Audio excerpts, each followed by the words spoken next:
Kumusta mga kasaliksik? Maraming mga bagay sa mundo natin ang akala natin ay naiintindihan na natin. Pero sa bawat ukit, yapak at batong inukit ng sinaunang tao ay may kasaysayang nakakalimutan. Kaya mula sa higanteng bato ng Easter Island na hanggang ngayon ay palaisipan pa rin kung paano ginawa, hanggang sa mahiwagang Goseck Circle sa Germany na sinasabing altar ng sakripisyo, ay pag-usapan natin ang 10 nakakakilabot na bagay na nahukay at nadiskubre sa iba't ibang panig ng mundo. Kaya kung handa ka na, ay simulan na natin. Number 10. Higanteng bato ng isla. Sa isang liblib na bahagi ng mundo, natagpuan ang napakalalaking estatwa ng mga Moai sa Easter Island, mga nilikhang bato na tumitimbang ng higit sa 86 tons. Ginawa ito ng sinaunang Rapa Nui gamit ang isang pirasong bato lang, at karamihan ay may taas na hanggang 10 meters. Hindi lang basta estatwa ang mga ito, tila mga bantay ng kasaysayan, tahimik ngunit puno ng tanong. Ang pinakabigat na Moai ay halos 165 tons at may unfinished version pa na mas malaki pa sa lahat. Ang mga mananaliksik ay hindi pa rin makapaniwala kung paano ito itinayo ng mga taong may limitadong kagamitan. May mga teorya na tumulong daw ang extraterrestrial beings o kalapit na tribo. Pero isang bagay ang sigurado, ang paggawa sa mga Moai ay simbolo ng determinasyon at talino ng sinaunang lipunan. Sa laki, dami at komplikasyon ng bawat estatwa, ang tanong ay nananapili, paano nila ito nagawa sa ganong panahon? Number 9. Palaisipang hagdan matatagpuan sa Peru. Mga 50 kilometers mula sa Cusco, ang Moray Terraces, isang kamanghamanghang disenyo ng mga sinaunang Inca na parang amphitheater na may maraming bilog na lebel pababa sa lupa. Ang bawat terrace ay tila isang hiwalay na microclimate kung saan ang temperatura mula itaas hanggang ibaba ay may diferensyang 15 degrees. Ang ganitong disenyo ay nagpapahiwatig na ginamit ito bilang eksperimento para sa pagtatanim ng iba't ibang klase ng halaman. Ang drainage system ng lugar ay perpekto.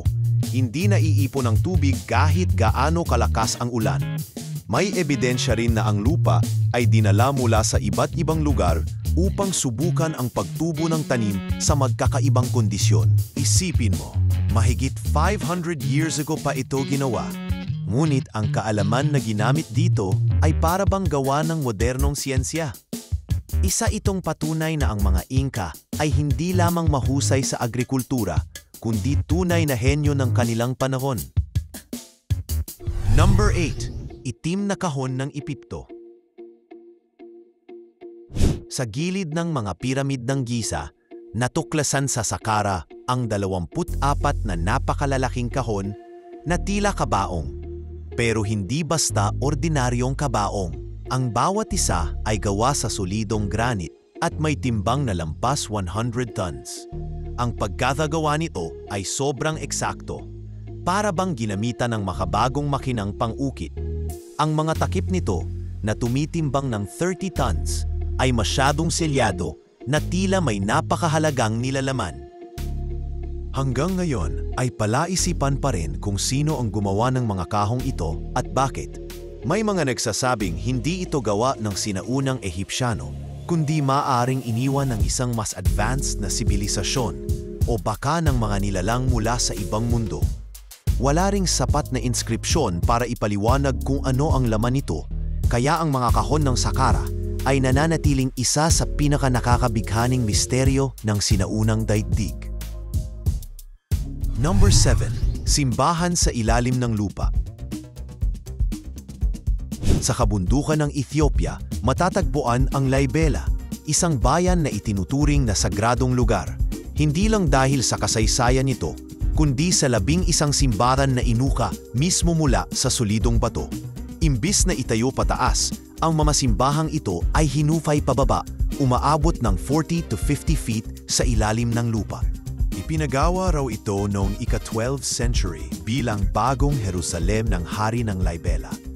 Ang mga lokal na alamat ay nagsasabing may mga anghel daw na tumulong sa paggawa nito sa loob lang ng isang gabi. Kahit mahirap paniwalaan, kapag nandoon ka sa harap ng napakalalaking estruktura, mapapaisip ka kung paano ito nagawa gamit lamang ang mga simpleng gamit. Hanggang ngayon ay ginagamit pa rin ang mga simbahan bilang lugar dasalan at nananatili itong simbolo ng pananampalataya at arkitekturang lampas sa imahinasyon. Number 6. Bato ng Hapan. Sa isang liblib na nayon sa Asuka, Japan, nakatayo ang isang kakaiba at higanting batong istruktura na tinatawag na Masuda no Inafune o rock ship. Tinatayang may sukat itong 11 meters ang haba at 5 meters ang taas at may bigat na halos 800 tons. Pero ang pinaka-pinagtatakhan ay kung paano ito nailipat o nahubog gamit ang sinaunang teknolohiya. Ang kakaibang hugis nito ay tila barkong bato pero walang malinaw na paliwanag kung para saan talaga ito. May mga nagsasabing maaaring ito ay para sa ritual o relihiyosong gamit, habang ang iba ay naniniwalang konektado ito sa mga paniniwalang nauna pa sa pagdating ng Buddhism sa Japan. Ang istruktura ay walang katulad sa bansa, walang kaparehong disenyo at walang dokumentong nagtutukoy sa layunin nito. Hanggang ngayon ay tila nananahimik ang batong ito na para bang may itinatagong lihim mula sa libu-libong taon na ang nakaraan. Number 5. Lihim sa ilalim ng lawa. Sa probinsya ng Jiang sa China, isang alamat tungkol sa mga kuweba sa ilalim ng lawa ang matagal nang pinagtatawanan ng ilan. Hanggang sa isang lalaki ang nagpasya na tuklasin ang katotohanan. Sa tulong ng isang hydraulic pump, pinatuyo nila ang lawa sa loob ng 17 days. Doon nila nadiskubre ang isang komplikadong sistema ng mga kuweba na tila inukit ng mga dalubhasa sa bato. Higit sa 30 caves ang natagpuan. Lahat ay may eksaktong sukat at disenyo at umaabot ng 30 meters ang lalim. Walang makapagsabi kung saan napunta ang milyong metro kubiko ng bato na hinukay. At walang dokumentong nagpapaliwanag kung sino ang gumawa nito at para saan. Ang ilan ay naniniwala na ito ay imbakan ng pagkain. Ang iba naman ay ritual na lugar o taguan mula sa mga mananakop. Ngunit hanggang ngayon, nananatiling palaisipan ang tunay na layunin ng mga kuweba sa ilalim ng lawa. Number 4. Puzzle sa Andes. Sa kabundukan ng Bolivia, halos 12,800 feet sa taas ng dagat, matatagpuan ang Pumapungku, isang sinaunang lugar na tila gawa ng modernong teknolohiya pero sa katunayan ay libu-libong taon nang nakatayo. Ang mga bato rito ay tumitimbang ng hanggang 131 tons at walang bakas ng kahoy o rolyo na maaaring ginamit upang igulong ang mga ito. Ang hiwa ng bawat bato ay sobrang eksakto, parang ginamitan ng laser tools. Hindi lang basta gupit ang mga bato, kundi para bang idinugting ito ng walang semento na animoy puzzle na perpektong magkakabit. May ilan pang batong magnetic na lalong nagpapalalim sa misteryo. Marami ang naniniwala na posibleng ginamitan ito ng nawalang teknolohiya o may tumulong na hindi bahagi ng mundong ito. Isa itong arkitekturang hamon sa kasaysayan, isang palaisipan na hanggang ngayon ay walang kasagutan. Number 3. Estrukturang walang lokasyon. Isang kakaibang gusali ang inilarawan sa mga ulat. May mga ukit na sobrang detalyado, mga pasilyong paikot at pintuang tila mula sa isang panahon na hindi na natin abot. Pero ang pinaka-nakakakilabot, walang nakakaalam kung saan talaga ito matatagpuan. Ang iba ay nagsasabing ito ay isang modelo lang o baka nga gawa-gawa lamang. Pero ang detalye ng disenyo ay tila tunay, masyadong komplikado para sa kathang isip lang. May mga palagay na ito'y lugar para sa ritual o isang sistemang pang-imbaka ng tubig, pero hanggang ngayon ay wala pa ring tiyak. Ang bawat ukit ay tila may ibig ipahiwatig, ngunit nananatiling tahimik ang estruktura. Ang gusaling ito ay nananatili sa dilim ng kasaysayan at kahit sa modernong panahon, hindi pa rin tiyak kung ito ba'y totoo o alamat lamang na nagkatawang bato. Number 2. higanteng yapak ng Diyos. Sa sinaunang lupain ng Syria, matatagpuan ang Temple of Ain Dara, isang lugar na hindi lamang sagrado kundi misteryoso rin. Sa mismong pintuan nito ay may nakaukit na mga higanteng yapak na parabang dinaanan ng isang Diyos.